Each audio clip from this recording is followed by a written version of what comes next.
everyone, my name is Diana Mendoza Noyola, and today I'm going to be talking about my experience and feelings while reading the book How the Word is Passed by Clint Smith, where many emotions such as sad, anger, rage, stunned, and being curious just to find out much more of what I didn't already know or remember learning of. So I was stunned by the book and how the fact that I didn't really remember learning about most of the pointed out facts in school. Mostly that had to do with the slavery along with Thomas Jefferson. In school, they did tell us all about the supposed great he did for the United States, having to do with the Declaration of Independence.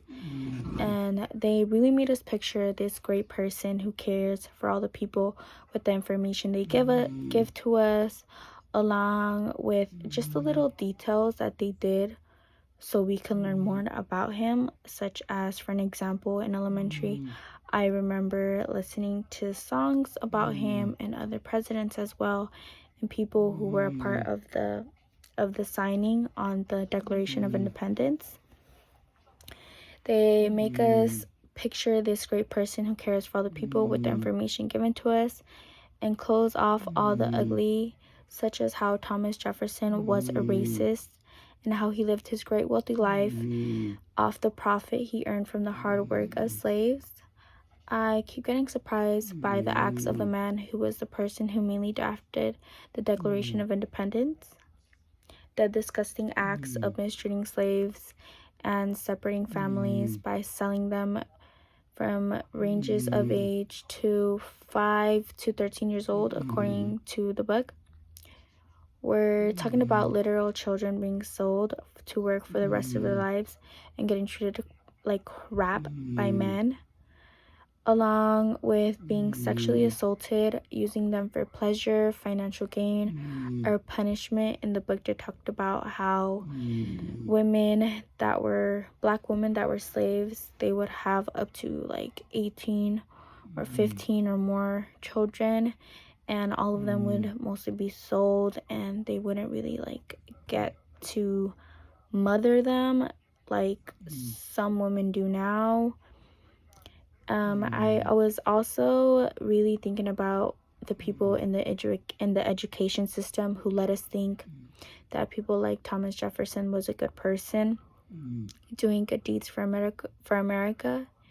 It makes me think of how much I really don't know about history of the United States, and how parts like this were hidden from me, which doesn't seem fair to me because I am the daughter of an immigrant who fought really hard for the citizenship in this country that was built on horrific actions by supposed great people.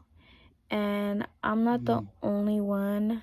Many of our parents are Hispanic, and back home people are really closed off to the reality of the United States and how hard it really is here and how we really are treated by other people here. So going more into the book, I think about the enslaved mothers whose children were under the age of 10, who were a part of the 51% of total black deaths in 1850. My heart mourns for them, thinking how they must have felt and maybe didn't even know their child was dead. I also think about having to continue to work the next day and having no time to mourn their child's death. I get more and more angry and upset going into the book, thinking about the slaves being beaten and starved wrongfully. I think of all the inhumane people who let this happen for so many years. I keep asking myself why, when it mentions how horribly men, women, and children suffered during slavery, why beat them, why torture them, why such hate that I don't get, and nor will I ever. I experienced rage for the slaves who fought for their lives and who thought they would have a better living after 1856. They were given freedom, but they did not know that they would still struggle to live properly afterwards. I strongly agree with Michelle Rogard that every generation that knows the history of slavery and its killing and beating needs to keep telling the story so we know how we got here and we can fully understand.